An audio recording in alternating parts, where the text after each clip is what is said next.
giờ chúng ta sẽ cùng nhau cắt tỉa và sửa lại tay tán cho tác phẩm bonsai ruối mini này các bạn nhé. Nếu các bạn thấy kênh của mình hay thì like, đăng ký kênh và chia sẻ để ủng hộ kênh Quang Huy Bonsai ngày càng phát triển nhé.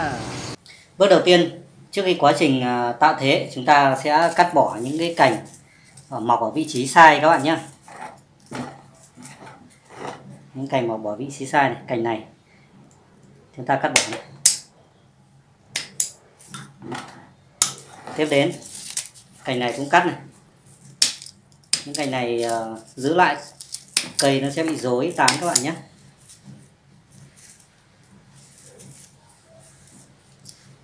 Thì tốt nhất là cắt bỏ. Cành này như này mọc ở vị trí âm, chúng ta sẽ phải cắt bỏ hết.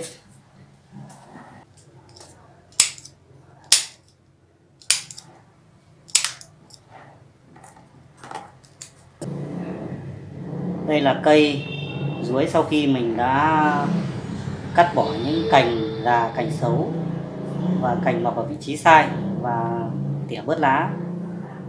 Thì nó đã lộ được cái cốt của cây ra.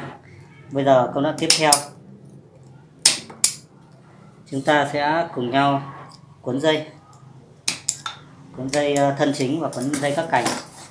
Thì ý tưởng của mình làm cây này ấy, thì cây này nó sẽ có một cái cây con ở đây, thì mình sẽ giữ lại cái con này làm cây tử, còn cây to này mình sẽ làm một cây mẹ, thế mẫu tử các bạn nhé.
Như vậy là mình đã quấn dây xong toàn bộ thân chính và các cành nhánh của cây ruối bonsai này rồi các bạn nhé.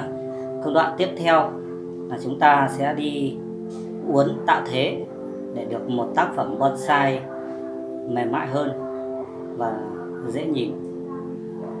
Công đoạn này uốn thì các bạn cần phải nhẹ nhàng, cẩn thận và uốn từ từ nhé.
Bây giờ mình đã tạm thời uốn thế cành và tay tán cho cây bonsai này rồi nhá. Thì bước tiếp theo mình sẽ thay một cái chậu mới, vì cái chậu này nó thứ nhất là nó cao quá, không phù hợp với cái cây, dáng cây. Đấy, mình sẽ quyết định thay một cái chậu mới nhá.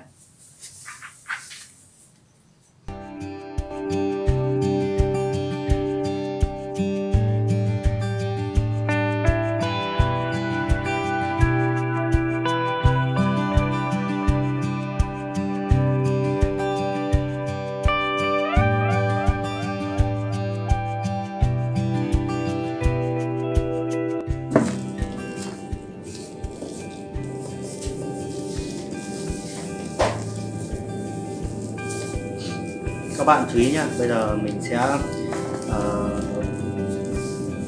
mới bớt đất ra này, sau đó sẽ tìm xem cái phần gốc của nó là vị trí nào, sẽ chọn, sau đó thì mình sẽ cắt bớt rễ đi nhá.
Bước tiếp theo, chúng ta sẽ tưới nước cho cây sau khi cho đủ số lượng đất trong chậu. Sau đó chúng ta sẽ cấy rêu lên trên bề mặt chậu.